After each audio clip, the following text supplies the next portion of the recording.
World War II relied on amphibious operations across Europe and the Pacific. The United States deployed a variety of landing craft, from small troop carriers to massive tank ships. Each vessel combined engineering ingenuity with human endurance. This documentary presents every U.S. landing craft, detailing purpose, combat role, and crew experience. Small landing craft. LCVP. The LCVP, commonly known as the Higgins boat, was a small, versatile landing craft designed to deliver troops, light vehicles, and supplies directly onto beaches. It featured a steel hull, a bow ramp for rapid disembarkation, and a shallow draft for surf operations. In combat, it carried dozens of soldiers from transport ships to shore during D-Day, Pacific Island assaults, and countless other amphibious operations. Its speed and maneuverability allowed quick beach landings under enemy fire, making it indispensable for assault planners. Crew experience was intense. 2 or 3 men operated the craft under constant threat of artillery and machine gun fire, while managing surf, engine, and ramp deployment. For infantry aboard, it meant exposure, fear, and the challenge of stepping directly into hostile territory. The LCVP set the standard for small U.S. landing craft, leading into other early war troop carriers. LCPL. The LCPL was a larger open-top landing craft designed to transport infantry from transport ships to shore. It featured a wooden hull, low freeboard, and no ramp. Troops had to climb over the sides or disembark into the surf. In early amphibious operations, including North Africa and Sicily, the LCPL carried soldiers directly onto beaches under enemy fire. Its design allowed reasonable capacity but limited protection from bullets and shrapnel. Crew experience was exposed and physically demanding. Navigating surf, steering against currents, and maintaining position under incoming fire required skill and coordination. Troops faced wet landings and limited cover, making every assault a test of endurance and courage. The LCPL laid the groundwork for improved landing craft with ramps, leading directly to the LCPR design. LCPR. The LCPR was an evolution of earlier personnel landing craft, adding a bow ramp to allow troops to disembark directly onto beaches. It retained a wooden hull and open design but greatly improved unloading speed under fire. In combat, the LCPR accelerated assaults during early Pacific and European landings, reducing exposure time in the surf. It could carry around 36 fully equipped soldiers, landing them efficiently and safely compared to older side-exit designs. Crew experience remained challenging. Steering through waves, lowering the ramp under enemy fire, and maintaining balance with a full load of troops required constant focus.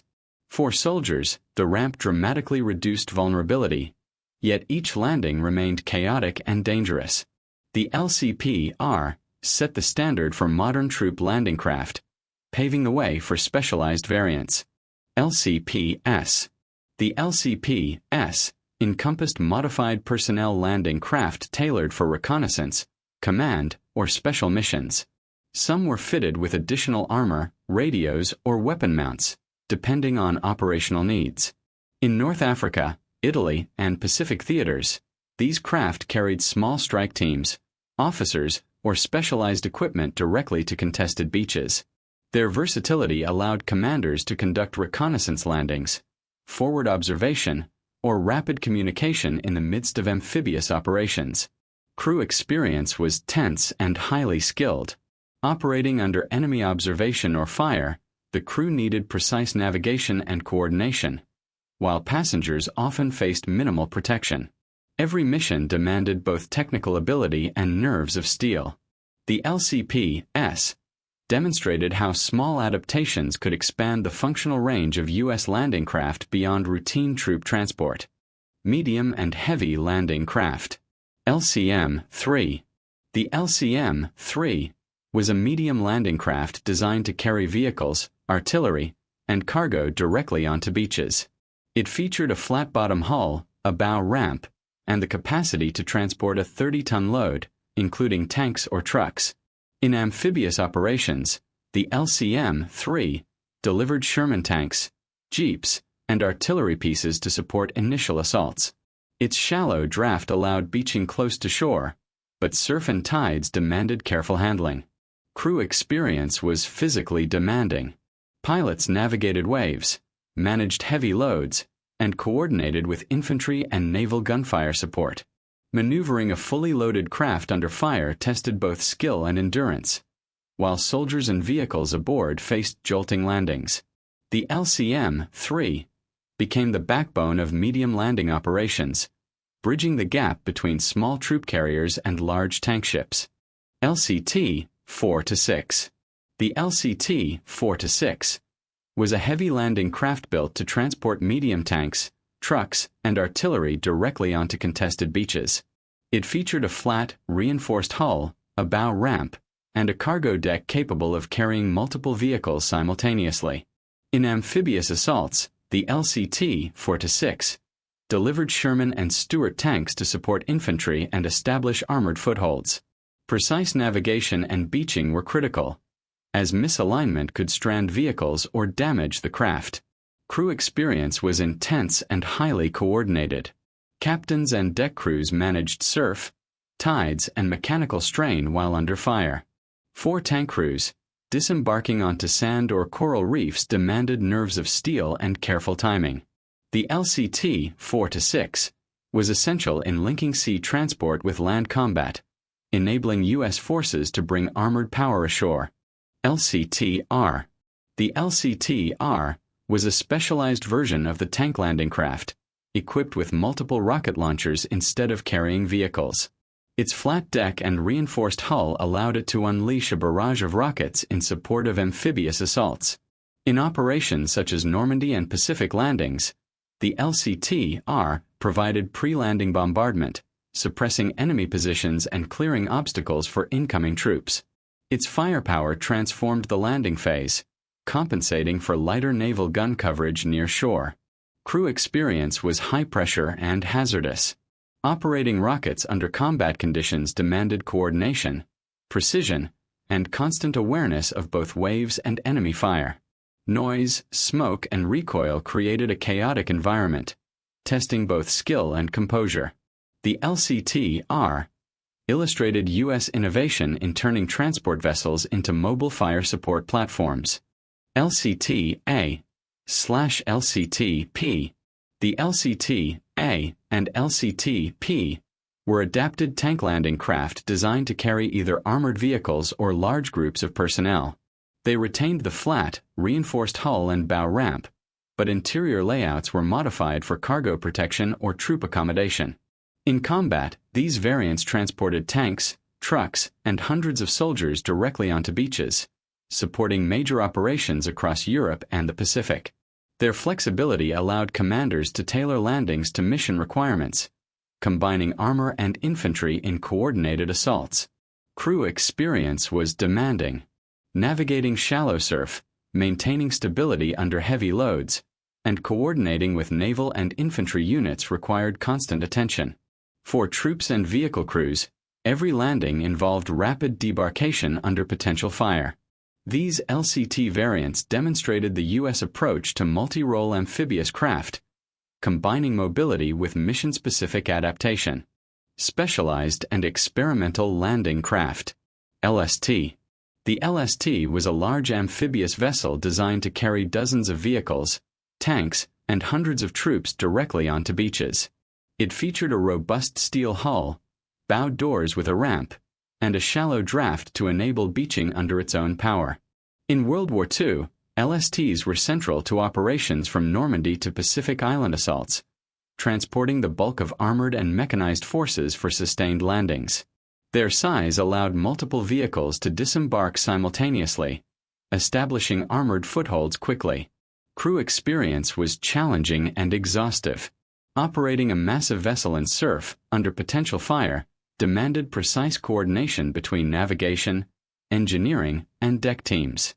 Troops and drivers faced long hours aboard, then immediate combat upon landing. The LST embodied U.S. innovation in combining sea transport with direct combat deployment. LSTR. The LSTR was a modified LST equipped with multiple rocket launchers to provide shore bombardment during amphibious assaults. Its hull remained capable of carrying vehicles and troops, but its main function was delivering massive rocket volleys ahead of landings. In combat, the LSTR fired barrages to suppress enemy fortifications, machine gun nests, and artillery positions along beaches. This support reduced casualties for troops and vehicles approaching the shore. Crew experience was intense and dangerous. Operating rockets from a massive ship required coordination, constant maintenance, and alertness to both enemy fire and wave conditions. The noise, smoke, and recoil created chaotic conditions on deck, testing skill and nerves alike. The LSTR demonstrated how large amphibious vessels could combine transport capacity with direct combat support. LSM. The LSM was a medium-sized landing ship designed to carry vehicles, cargo, and troops directly to shore. Smaller than the LST but larger than LCTs, it combined maneuverability with significant cargo capacity. In combat, LSMs delivered Sherman tanks, artillery, trucks, and personnel to beaches where larger ships could not approach closely. Their versatility made them indispensable in island-hopping campaigns across the Pacific and supporting European landings. Crew experience was demanding. Operating amid surf and enemy fire required precise navigation, cargo management, and constant coordination with landing units. Troops and vehicle crews aboard faced long voyages followed by immediate exposure to combat upon beaching. The LSM highlighted the balance between size, capacity, and agility in U.S. amphibious strategy. LSMR. The LSMR was a medium landing ship equipped with multiple rocket launchers, designed to provide direct fire support for amphibious assaults. Its hull allowed transport of limited vehicles and troops, but its primary role was pre-landing bombardment. In combat, the LSMR unleashed volleys of rockets to suppress enemy defenses on beaches and inland positions. This fire support eased the advance of infantry and vehicles, increasing the effectiveness of landings. Crew experience was intense and hazardous. Operating rockets required careful timing and coordination, while navigating surf and potential counterfire demanded constant vigilance.